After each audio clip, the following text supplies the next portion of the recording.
अस्सलाम वालेकुम friends, this is Kashif Shahzad and you are watching aisles with Kashif. और बारफल एकेडमी के नाम से हमारा इदारा है गुजरात में गरीबपुरा रोड पे, जहाँ पे हम लोगों को आइल्स और इंग्लिश लैंग्वेज की कोचिंग फ्राहम करते हैं। इसके साथ साथ हम स्टूडेंट्स को बाहर भेजने के लिए भी मुकम्मल असिस्टेंस प्रोवाइड करते हैं। हमारे साथ ही हमारे भाई ज़िशान हैदर साहब यहाँ पे बैठते हैं, जो कि स्टडी वीज़ा को डील करते हैं। जैसा कि आपको पता है कि आइल्स विद काशिफ पे इंटरव्यू सीरीज़ हमारी होती है, जिसमें हम अपने मुख्तलिफ स्टूडेंट्स को जो यहाँ से अच्छे बैंड्स हासिल करते हैं, एफर्ट करते हैं, उनको हम ज़रूर बुलाते हैं इस सीट पे कि वो आके इस एकेडमी, इस एनवायरनमेंट और ट्रेनर्स के बारे में, हमारी ट्रेनिंग के बारे में कुछ ऐसी फीडबैक रिकॉर्ड करें, ताकि जो लोग कंफ्यूज्ड होते हैं आइल्स के बारे में, डिसाइड नहीं कर पाते किसके पास जाना है, क्यों जाना है, इस एकेडमी जाना चाहिए या नहीं जाना चाहिए, उनको गाइडेंस मिल सके, उनकी रहनुमाई हो सके। उसी के लिए हमने आज अपने एक और स्टूडेंट को यहाँ पे दावत दी है। इनका केस थोड़ा डिफरेंट है एज नॉर्मल कैंडिडेट्स के, कि ये पहले कहीं और स्टडी करते थे, फिर ये हमारी एकेडमी आए, कुछ दिन इन्होंने यहाँ पे प्रिपेयर किया और इनका आइल्स टेस्ट चूँकि बुक था पहले ही, लेकिन उनकी तैयारी अच्छी हो गई, उन्होंने रिक्वायर बैंड हासिल कर लिया।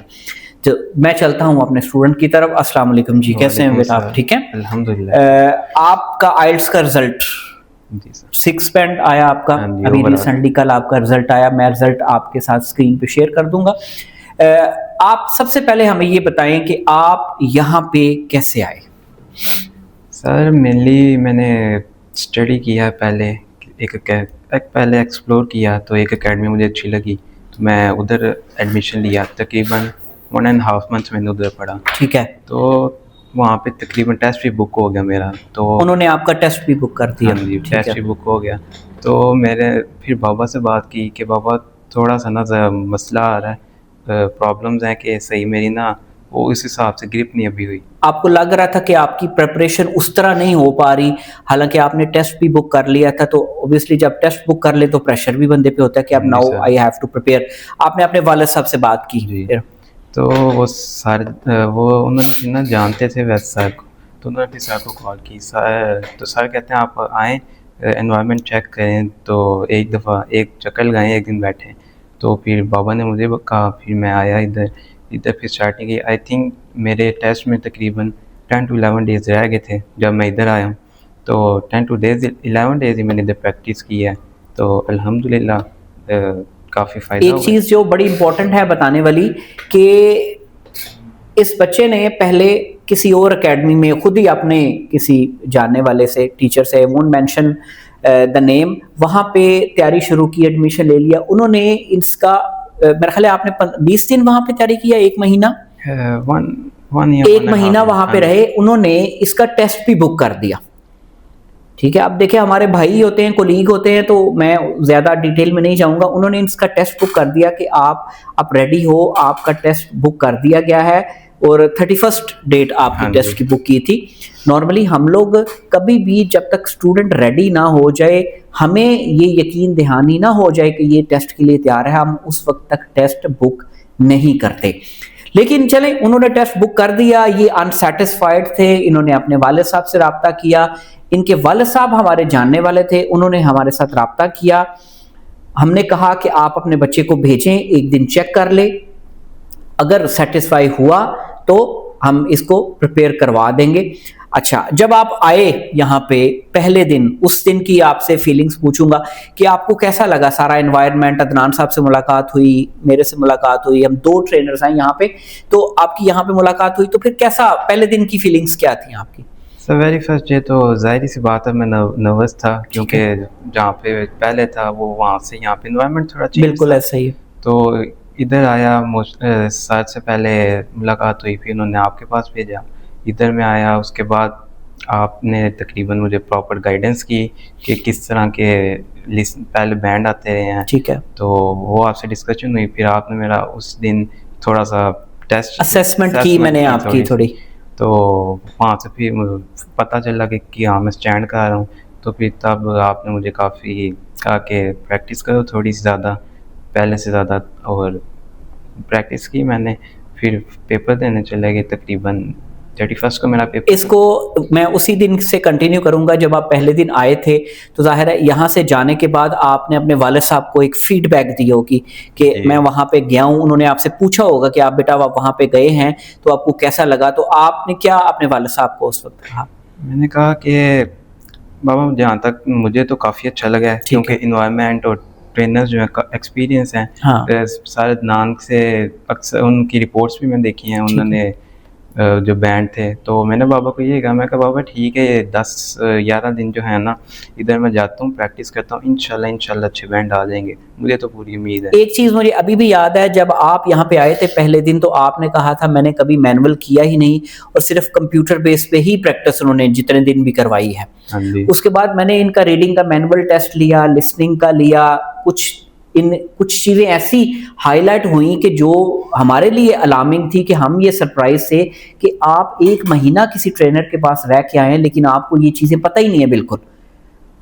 तो फिर हमने इसको अपने तरीके से हमने इनसे कमिटमेंट ली कि चाहे आप 10 दिन के लिए, 20 तारीख को आए थे, 31 को आपका टेस्ट बुक था, तो ये 10 दिन थे हमारे पास, हमने इनसे कमिटमेंट ली कि आप 4 से 5 घंटे हमारे पास गुजारें, उसके बाद हम आपका बैंड जो है वो 6 से ऊपर लेके जाएंगे। हमें ठीक है 6.5 शायद आए, लेकिन चले टाइम चूंकि कम था, प्रैक्टिस उतनी नहीं हुई, तो 10 दिन में आपको क्या लगता है कि अगर ये 10 दिन आपके टेस्ट में ना होते तो क्या आपका रिजल्ट अभी भी वही होता है जो पहले जो अभी आया है? मेरा नहीं ख्याल कि, क्योंकि अगर मैं यहाँ ना आता और वैसे टेस्ट दे देता तो काफ़ी इफ़ेक्ट होता। मेरे जहाँ तक मेरा ख्याल है, मेरे 6 भी नहीं आने थे, 6 से भी शायद लो आते, क्योंकि इधर काफ़ी आपने और सर ने ध्यान दिया है, अलग से टाइम दिया है, उसके बाद गाइडेंस काफ़ी ज़्यादा यहाँ मिली है। तो जहाँ तक मेरा ख्याल है 6 भी शायद डिफ़िकल्ट थे। अगर आप कितने घंटे यहाँ पे स्टे करते थे डेली मोस्टली 4 to 5 आवर्स इधर में होता था। अभी जहां तक में आपका प्रैक्टिस का ताल्लुक है ना, मैं I was personally not satisfied with the way you were practising. मुझे लगता था कि अभी आपको बहुत ज़्यादा प्रैक्टिस और चाहिए। उसमें मुझे ऐसा लगता है कि आपने थोड़ी सी केयरलेसनेस का मुजाहिरा किया कि आप इस चीज़ का इकरार करते हैं कि हाँ सर मेरी तरफ से भी कुछ ऐसी चीज़ थी कि मैं थोड़ा खुद भी था कि मेरी कौन सा कुछ ज़्यादा रिक्वायरमेंट है तो मैं ले लूँगा। एक चीज़ जो मैंने मेंशन की, इन्होंने ओ लेवल्स किया हुआ है, ये नॉर्मल पाकिस्तानी सिस्टम के नहीं पढ़े हुए, इन्होंने ओ लेवल्स किया हुआ है। इनमें पोटेंशियल बिल्कुल था, जो पहले दिन मैंने आपको बताया था कि इंशाल्लाह आप ले सकते हो। हाँ, जितनी अच्छी प्रैक्टिस करोगे उतने अच्छे बैंड्स आ जाएंगे। आपकी रिक्वायरमेंट कितने बैंड थी? मुझे पहले तो बाबा ने कहा था 5.5, फिर उन्होंने कहा कि 6 या 6.5 आ देना तो काफ़ी बेटर हो जाएगा तुम्हारे लिए। ठीक है। तो और अभी आपका रिजल्ट क्या आया? इंडिविजुअल बैंड भी बताइएगा और ओवरऑल बैंड भी बताइएगा। इंडिविजुअल स्टार्ट करते हैं। लिसनिंग में मेरे 6 बैंड, ठीक है। स्पीकिंग में 6, राइटिंग में 6 और रीडिंग में मेरे 5.5 बैंड्स आए और ओवरऑल मेरे 6 बैंड आए। रीडिंग में थोड़ा टफ हो गया था थोड़ा उसको हैंडल करना, हालांकि यहाँ पे आप रीडिंग और लिसनिंग में 30 को टच कर रहे थे थोड़ी सी प्रैक्टिस के साथ जी। अगर आप ज्यादा करते तो मुझे लगता था कि आप वहां पे भी 30 को टच कर सकते थे रीडिंग और लिसनिंग में। राइटिंग में मुझे हैरानी थी कि आपके 6 बैंड कैसे, हालांकि आपकी राइटिंग की बहुत ही कम प्रैक्टिस थी। आपको कहा था कि थोड़े ऐसे पढ़ें और फिर उसके बाद लिखें, तो वो आपको टास्क आसान मिल गया या आपको स्ट्रक्चर का आइडिया हो गया था आपने तब 6 बैंड आपने ले लिए राइटिंग में? सर मैंने ना टेस्ट एक दिन पहले ना घर जाके ऐसे अलग पढ़े, सर ने मुझे कहा था कि पढ़ो, तकरीबन आई थिंक मैंने 10 से 15 एसेस पढ़े, जिनकी वजह से मुझे एक आइडिया हो गया कि किस तरह लिखना है, स्ट्रक्चर किस तरह, बॉडी वगैरह किस तरह स्टार्ट करना है। तो उसके बाद एग्जांपल्स मैंने सम ऐड की, तो जिसकी वजह से मेरे ख्याल से यही रीज़न है जिसके मेरे 6 बैंड आए। आखिरी स्पीकिंग में जब मैंने आपका आखिरी दिन इंटरव्यू किया, उससे आपको टेस्ट के दिन क्या फ़ायदा हुआ? सर काफ़ी फ़ायदा हुआ। जैसे आपने मेरा यहाँ पे इंटरव्यू किया है, उसके मुझे इतना खास आइडिया नहीं था कि किस तरह होएगा। ठीक है।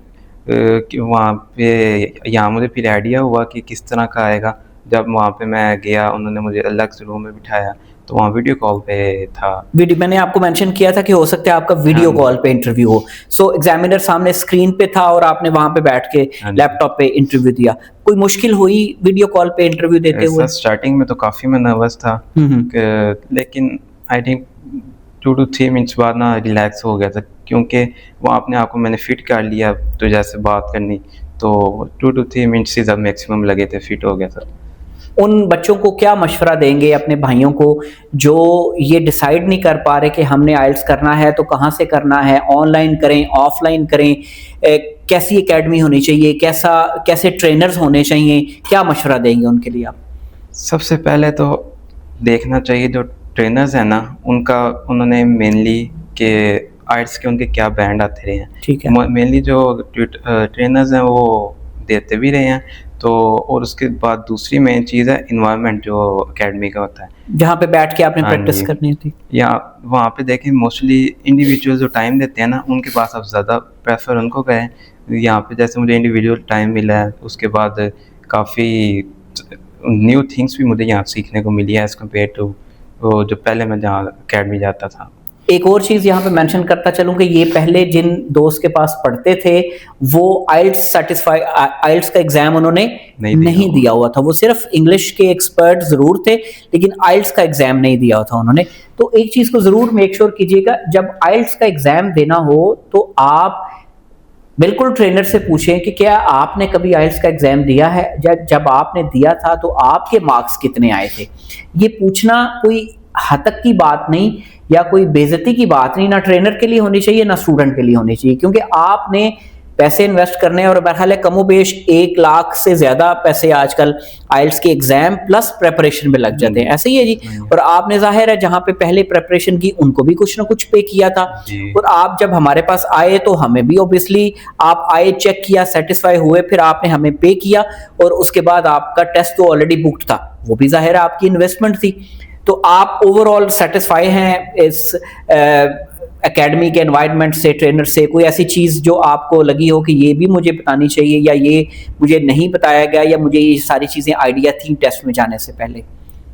काफ़ी यहाँ पे जैसे वहाँ पे ना स्टार्टिंग से मैं कर रहा था मैनुअल का कंप्यूटर बेस कर रहा था। यहाँ पे आया हूँ, यहाँ मैनुअल हुआ है ताकि मुझे ज़्यादा आइडिया हुआ है कि मैनुअल में थोड़ा ज़्यादा हम ब्रीफली पढ़ सकते हैं। ठीक है। और ये उसके अलावा मेनली तो यही है कि मैं काफ़ी गुजरात में अकेडमीज मैंने देखी हैं, और जो मुझे ये बेस्ट अकेडमी लगी है वो बारफल एजुकेशन सिस्टम लगा है। ठीक है। ये अकेडमी, और मैं तो प्रेफर करूँगा जितने भी मेरे भाई या दोस्त वगैरह हैं उनको तो मैं यही प्रेफर करूँगा कि आप लाजमी इधर से आइल्स की प्रेपरेशन करें, और इंशाल्लाह फिर आप अपने रिक्वायर्ड बैंड को अचीव कर सकेंगे। चलें, बहुत शुक्रिया आपका। सिर्फ एक चीज़ याद रखें कि आइल्स एक स्किल है, ये लेक्चर से या ये किताबों से या नोट से नहीं पढ़ने होता आइल्स। इसके लिए प्रैक्टिस चाहिए।